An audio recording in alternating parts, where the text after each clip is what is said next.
Toprak Razgatlioglu, 6th in the sports career rankings for pole positions on 18. Secured 6 poles last season, as many as every other rider in BMW history combined. Average 2nd on the grid for him as well in 2024, and he has certainly been the man to beat in terms of single lap pace in the last season or so. Nicolo Bulega leads him to the line, about to lower his benchmark into the 1 minute 28. Bulega crosses the line, it's a 1:28.824, and Razgatlioglu following him on track, less than a 1/10 of a second behind as he moves up into P2. Toprak faster in sector 1 and pretty much as fast in sector 4. Just losing out a little bit in the middle of the lap, but only a couple of hundredths of a second.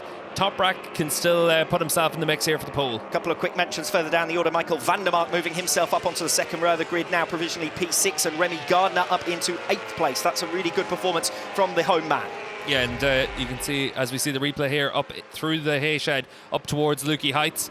And Toprak through the top of this, it looked like he had a little bit of a slide and trying to just press on as hard as he can to try and give himself that opportunity to be able to go with Bulega. But he's really having to bite the tank and just give himself as much as he can to get in a fast lap time.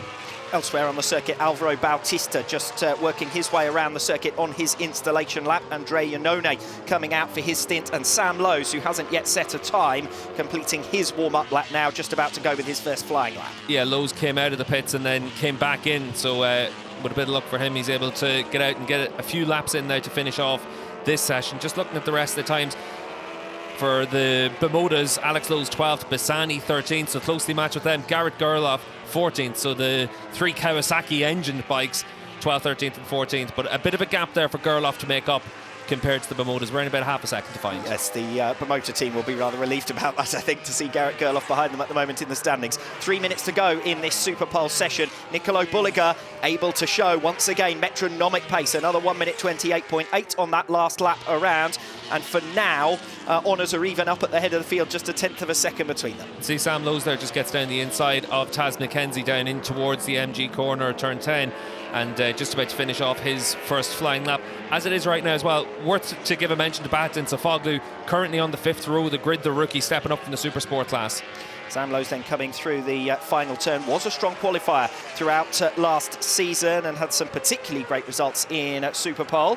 That lap's going to be enough to move him up into P9, 1:29.919, just over a second shy of Nicolo Bulega's fastest time. Yeah, and for Lowes, if he finds quarter of a second, he moves up onto the 2nd row of the grid. Really close times right now.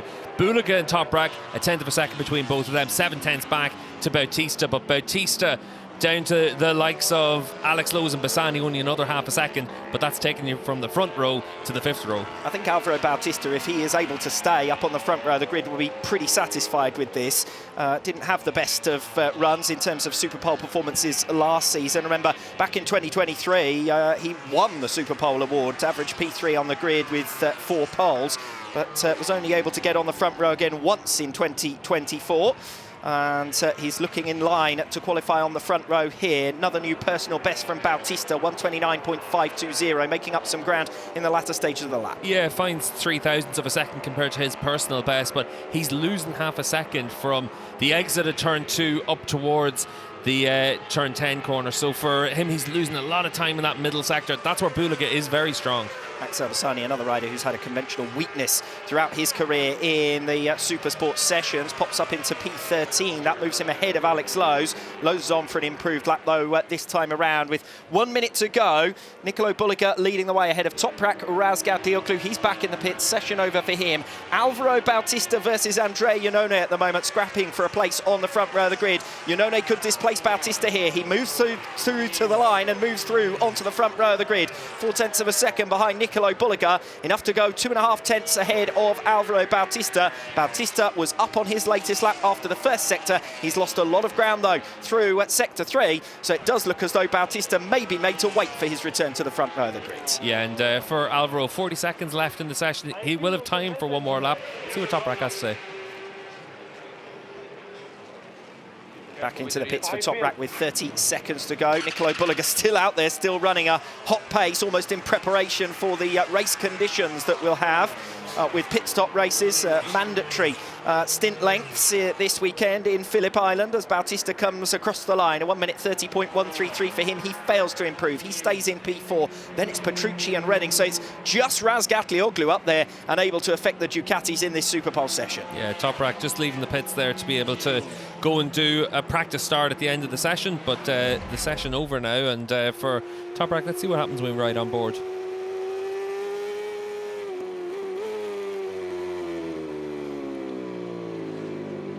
Frustration for Toprak Razgatlioglu. The checkered flag has fallen on this Superpole session.